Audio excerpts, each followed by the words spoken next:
시편 145편 8절로 9절 말씀.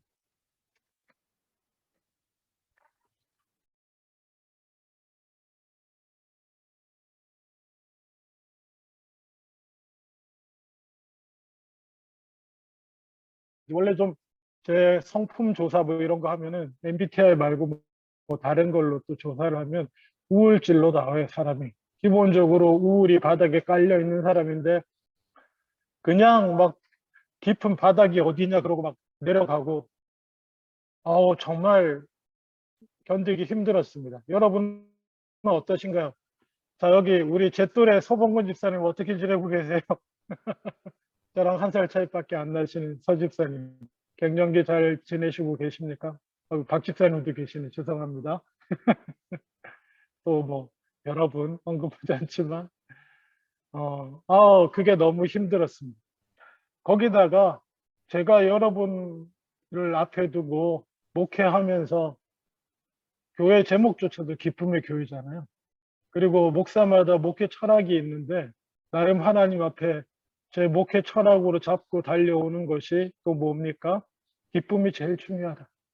하나님 앞에 기쁨을 놓치지 않고 하는 것이 제일 중요하다. 기쁨이 능력이고 힘이다. 여호와를 기뻐하는 것이 우리의 힘이다. 표어 좋잖아요. 여호와를 기뻐하는 기쁨의 힘은 그리스도인의 삶의 원동력이자 세상을 향한 영향력이다. 기쁨 없는 순종과 기쁨 없는 헌신은 아무 소용이 없습니다. 이웃을 섬기면서도 사랑을 베풀고 나누면서도 전혀 기쁨이 없다면 그게 무슨 영향력이 있겠습니까? 기쁨을 하나님 앞에서 기쁨을 놓치면 아무것도 아닙니다. 이렇게 제 10여 년 사역의 설교의 핵심은 그거였는데 제가 호르몬 문제가 좀 생겼다고 해서 갑자기 모든 것에서 기쁨을 다 잃어버린 듯하고 금방 우울해지고 짜증내는 자신을 견딜 수가 없었습니다. 그리고 기분도 수시로 오락가락하기도 하고요. 참 젊은 여러분들은 또 혹시 모릅니다만은 이해해 주시기 바랍니다. 그래서 더더욱 하나님의 은혜가 필요합니다. 제가 자꾸 일어설 게 없더라고요. 제가 뭘 잡고 일어서겠습니까?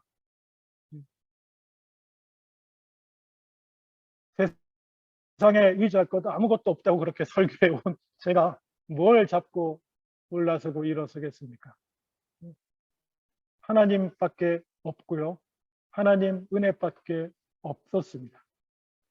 오늘 말씀에 보시면 그 중에서도 145편 9절에 여호와께서는 모든 것을 선대하시며 그 지으신 모든 것에 긍휼을 베푸시는도다. 아멘. 이렇게 호르몬 하나로 휘청거리는 저에게도 하나님은 저를 여전히 선대하시고 그리고 저를 여전히 긍휼히 여기시는 하나님이신 줄 저는 믿습니다. 아니 믿는 게 아니고요. 그 하나님을 압니다. 제가. 그 제가 알게 된 그 하나님을 여러분과 나누기를 원합니다. 하나님께서는 이게요. 이거는 정말 성경 그대로입니다. 나를 아니고 우리를 아니고 사람을 아니고요. 하나님께서는 모든 것을 선대하십니다. 하나님이 지으신 모든 것을 선대하십니다. 이게 선대라는 단어가 제가 몇 주 전에 드라마 얘기하면서 환대하는 것과 단어가 왔다 갔다 하실 수도 있는데 선대는 그야말로 good to all, 선대하다. 모든 것을 선하게 대하신다. 모든 것에 선으로 선하게 다가가신다는 거예요. 이 얘기는 무슨 얘기냐면 이 모든 것에는 뭐도 들어갈 것 같습니까?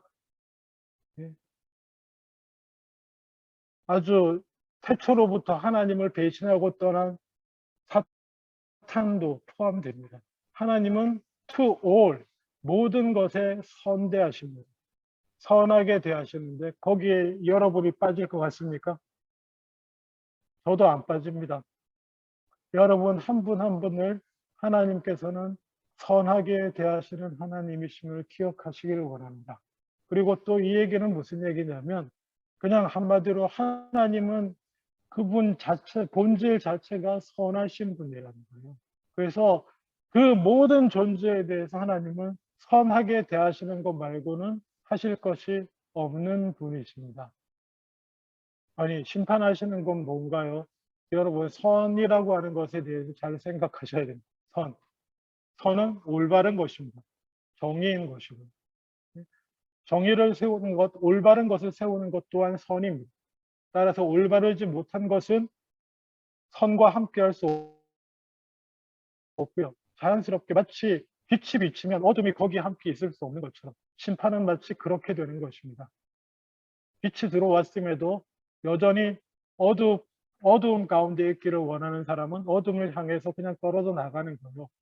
그게 심판이고 그게 영원하게 되는 것이 지옥입니다. 그리고 그 모든 것에 긍휼을 베푸십니다. 반드시 기억하십시오. 하나님은 모든 것을 선대하십니다. 이것이 믿음의 근본입니다. 믿음의 출발점입니다. 구원받는 믿음에 우리가 하나님을 믿는다고 할 때 하나님, 어쩌면 하나님께서 요구하시는 믿음의 최소치가 이겁니다. 히브리서 11장 6절에 제가 늘 말씀드립니다마는 믿음이 없이는 하나님을 기쁘시게 하지 못하나니 하나님께 나아가는 자는 반드시 그가 계신 것과 또한 그가 자기를 찾는 자들에게 상 주시는 이심을 믿어야 할지니라. 이것이 믿음의 출발점입니다. 믿음의 출발점 뭐예요? 하나님이 계신데 그 하나님은 어떤 하나님이요? 자기를 찾는 자들에게 상 주시는 이시다. 이게 구약적으로 말하면 자기를 찾는 모든 자들에게 선대하시는, 긍휼히 여기시고 은혜를 베푸시고 선하게 대하시는 하나님이심을 믿는 믿음. 지금 혹시 어려움 가운데 저와 같은 우울함과 정말 삶의 의미도 잃고 그저 짜증과 분노만 경험하고 계신 분들이 있다고 할지라도 하나님 앞에 나오시기 바랍니다.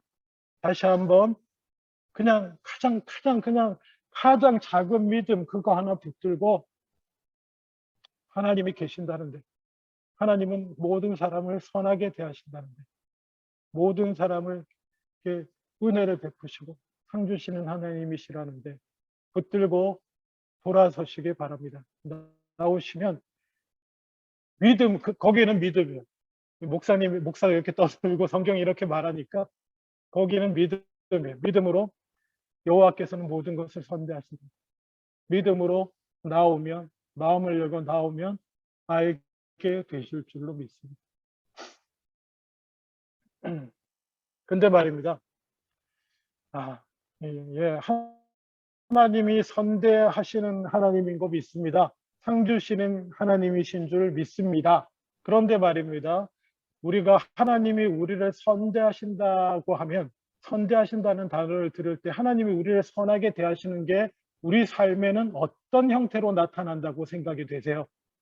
그리고 하나님이 내게 상을 베푸시거나 내게 뭔가 좋은 것을 주신다고 한다면 하나님이 우리에게 뭔가 좋은 것을 주시는 것은 어떤 형태로 나타난다고 생각하십니까? 뭔지 모르지만 우리를 기분 좋게 하고 행복하게 하는 형태로 나타나야 된다고 우리는 여기지 않습니까? 그리고 보통 그 경우에 우리가 가장 기쁘고 행복하고 즐거울 때가 언제입니까? 소망이 이루어질 때입니다. 소원이 이루어질 때입니다. 바라고 꿈꾸는 것이 이루어질 때 인간은 가장 행복합니다. 살맛이 납니다. 제 얘기가 아니고요. 성경의 말씀입니다. 잠언 13장 12절에 이런 말씀이 있습니다. 소망이 더디 이루어지면 그것이 마음을 상하게 하거니와 소원이 이루어지는 것은 곧 생명나무라.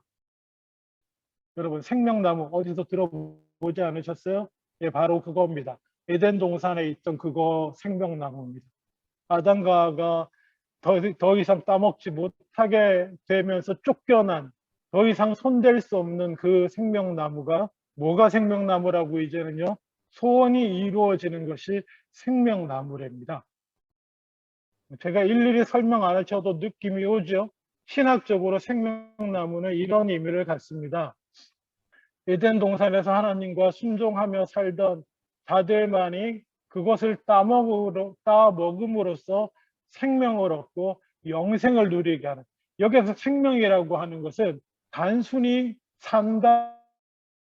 살아있다라는 게 아니에요. 살아갈 힘을 얻고 활력을 얻고 생명이 충만해서 그렇게 나아갈 수 있도록 계속 생명을 주는 것이 생명나무의 열매입니다.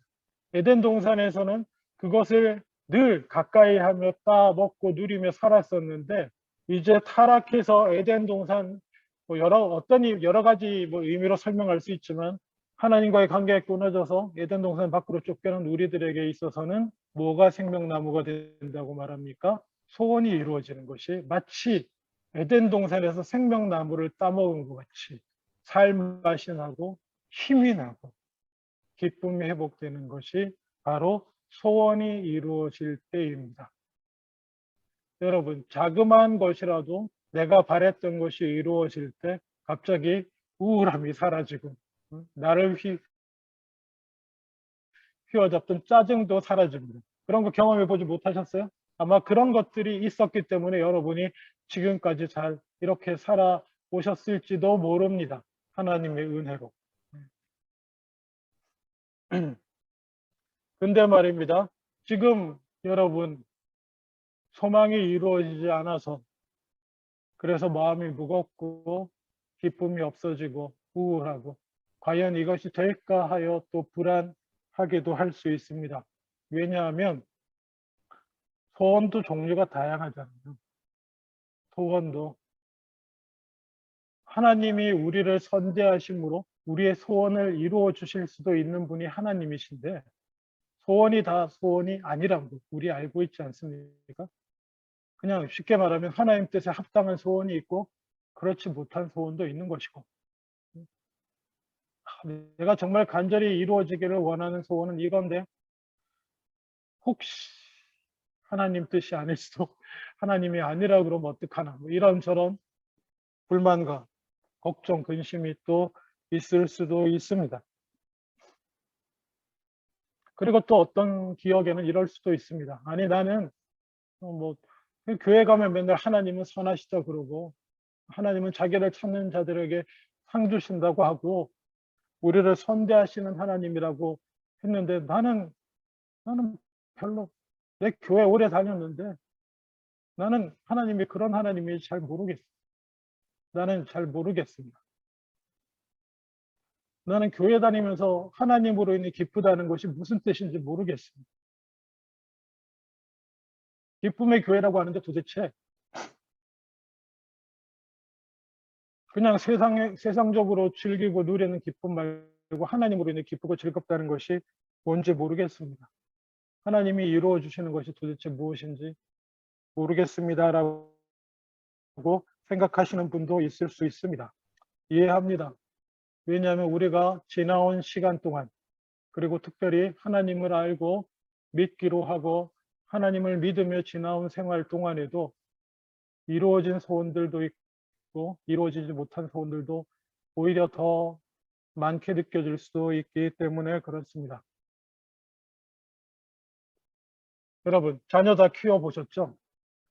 어떤 정신과 전문의 박사님께서 물론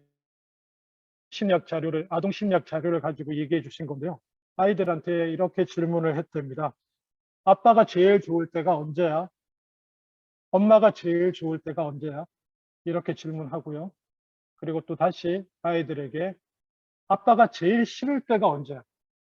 엄마가 제일 싫을 때가 언제야? 이렇게 질문을 했습니다. 애들이 가장 금방 질문에 답하는 게 어느 걸 것 같습니까? 제일 싫을 때. 아빠, 엄마가 제일 싫을 때가 언제야? 금방 기억해내고 금방 답해요. 근데 아빠, 엄마가 제일 좋았을 때, 더 구체적으로 아빠가 제일 좋았을 때가 언제야? 답을 잘 못해요. 엄마가 제일 좋았을 때가 언제야? 언제야? 좋았을 때가 언제야? 답을 잘 못한답니다. 네? 반대로 물어볼게요. 아내 여러분, 남편이 제일 싫을 때가 언제입니까? 지금 바로 대답하실 수 있죠? 5, 5, 4, 3, 2, 1. 반대로 아내 여러분, 남편이 제일 좋았을 때가 언제입니까? 별로 생각 안 하시죠? 남편분들에게도 마찬가지입니다. 아내가 제일 싫을 때가 언제입니까? 딱 있을 거예요. 근데 아내가 정말 좋았을 때가 언제입니까? 아, 저는 금방 생각납니다.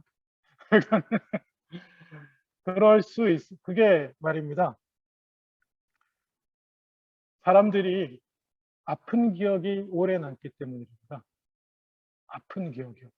근데 이거는요, 본능적인 거래요. 왜냐하면 나를 아프게 했던 것은 뭐예요? 다음에는 그 일을 겪지 않으려고. 다음에는 그것으로 인해 내 몸이 상처받든지 내 마음이 상처받든지 하는 일을 미리 피하기 위해서 아팠던 기억들, 괴롭고 힘들었던 기억들, 실망하고 낙심하고 좌절했던 그 고통의 기억은 꼭 아주 본능적으로 붙들고 있답니다. 그래서 뒤돌아보면 생각나는 건 뭐예요? 대부분 아프고 힘든 기억이요. 여러분 인생이 정말 아프고 힘들고 괴로운 기억으로만 내가 생각하는 것처럼 가득 차 있었다면 여러분 벌써 스스로 목숨 끊었을 거예요. 여러분이 여기까지 이렇게 와 있는 거는요, 그 아프고 힘들고 어려운 기억은 내가 생각하는 그것밖에 없기 때문에 그래요.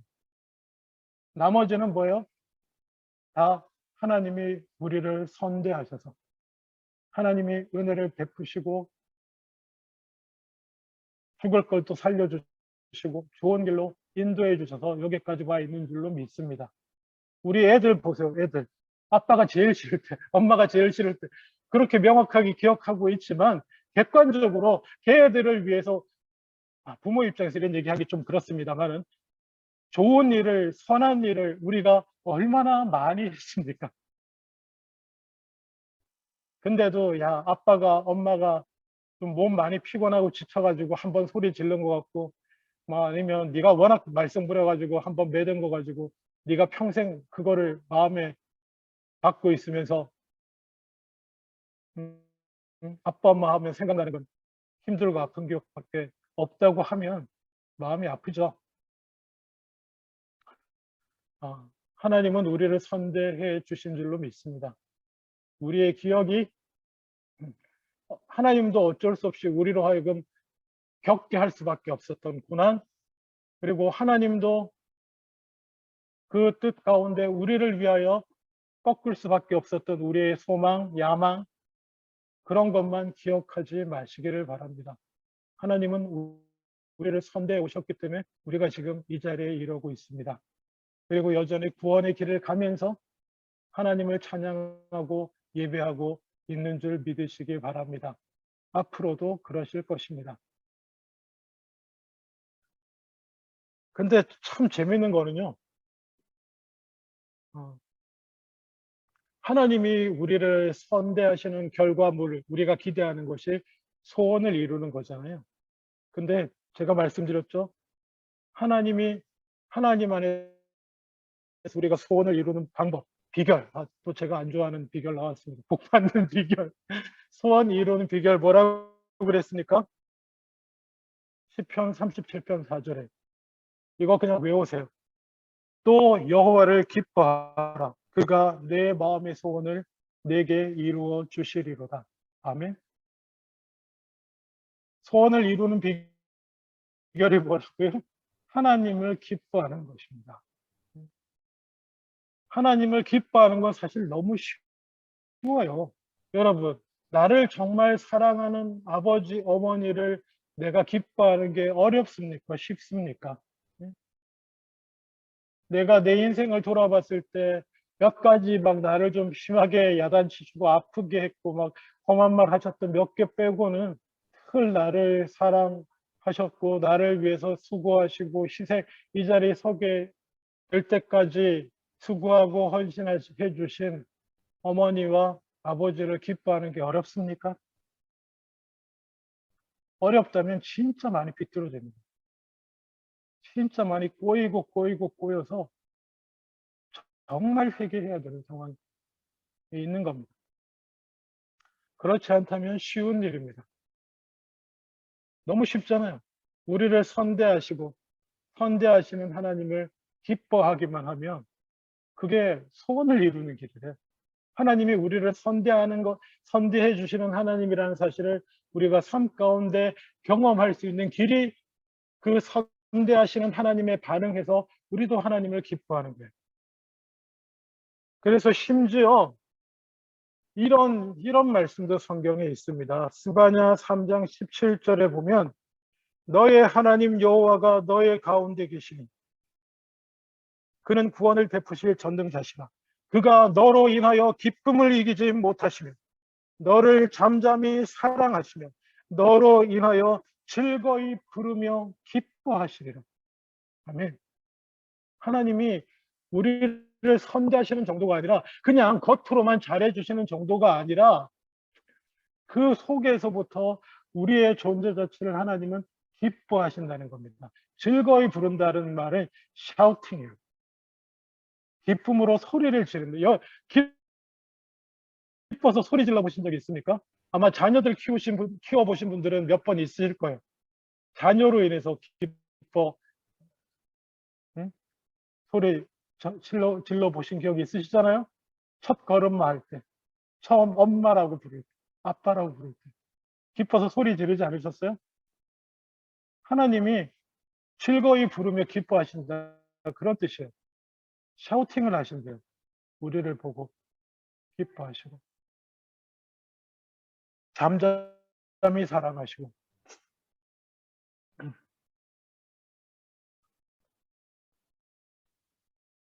하나님의 이 우리를 향하신 기쁨이, 그리고 우리를 향하신 사랑이 우리가 하나님을 기뻐하는 근거가 되고, 또 그로 인해서 하나님의 선대하심을, 소원이 이루어지는, 소망이 이루어져 가는 것들을 보면서 경험하고 알게 될 수 있는 길이 된다는 사실을 기억하시기를 원합니다. 그러면 하나님이 우리를 어떻게 선대해 오셨나요? 아까 제가 그, 찬양 준비하면서도 살짝 마음이 아플 뻔했는데, 왜냐하면 처음에는 찬양 기타 반주를 그 옛날 20대 때 했던 정말 날아가는 반주를 그걸 막 했었어요. 했는데 죄송합니다. 피아노를 치는 아내와 다른 반주를 하는 아들과 딸이 아빠 후반부에 느려져요. 후반부에 느려진다. 전반부 지나고 이게 속도를 유지해야 되는데 나도 모르는 사이 기운이 빠져가지고 후반부에 이렇게 막 살짝 느려지면서 이게 박자를 하나씩 이게 여러 번 박자 하나 여러 개를 돌려야 되거든요. 이게 막 나가는 거예요. 나가서 그냥 쉬운 걸로 가자. 그리고 처음에 쉬운 걸로 했다가 아 몰라 그러고 그냥 은혜 주시는 대로 다시 원래 박자로 돌려서 끝까지 반주를 했는데 좀 버벅거리긴 했습니다. 그 찬양 기억나십니까? 기뻐하며 와 함께 노래 부르리 하면서 이 찬양 속에는요 왜 소리치며 할렐루야 불러야 하는지에 대한 이유를 뒤에서 말해주고 있습니다. 가사 기억 안 나시죠? 기뻐하며 함께 부르리 하면서 뒤에 나의 창조자, 나의 구원자, 가장 귀한 나의 예수님 찬양합니다. 나의 치료자, 나의 선한 목자 되신 주. 그래서 기뻐하고 찬양한답니다. 이 중에 여러분 해당되시는 거 몇 개나 되세요? 이걸로 인해 기뻐할 수 있는 게 몇 개나 되십니까? 나를 이 땅에 존재하게 해주신 분, 나의 창조자. 그래서 기뻐합니다. 네. 죄 가운데 내 안에 넘쳐 흐르는 이 이기적인 마음과 이 죄로 인해서 내가 봐도 지옥에 떨어져도 하나도 이상하지 않은 나를 구원해 주신 나의 구원자. 조그만 일에도 이리 걸려 넘어지고 저리 걸려 넘어지고 찢기고 상처받고 아프다고 울고 하염없는 바닥에 빠져드는 나를 치료해 주시는 나의 치료자. 그리고 이 연약하고 능력도 없고 그래서 선택과 판단도 잘 못하는 나를 구원으로 인도하실 뿐만 아니라 이 땅을 살아가면서도 시험에 들게 하지 아니하시고 혹시 시험을 당해도 피할 길을 주시고 그냥 내 비뚤어진 마음에 낙심하고 그런 거 몇 가지 빼고는 가만히 살려보면 온갖 좋은 것으로 내 주변에 두시고 나를 이끌어 주신 선한 목자 되신 주 여호와 하나님을 이 정도만으로도 기뻐할 만하지 않습니까? 은인이잖아요. 우리식으로 말하면 그냥 아주 그냥 인간적으로 말하면 생명의 은인이고 내 인생의 은인이에요. 인자 써서 죄송합니다. 예?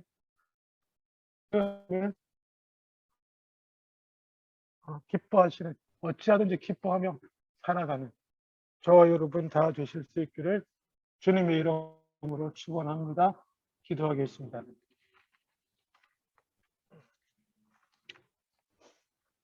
아버지 하나님, 하나님은 우리를 선대하십니다. 다시 한번 우리를 선대하시는 하나님 앞에 돌아와 그 하나님을 기뻐하는 우리들 다 되게 하여 주시옵소서. 감사드리고 예수님 이름으로 기도합니다. 아멘.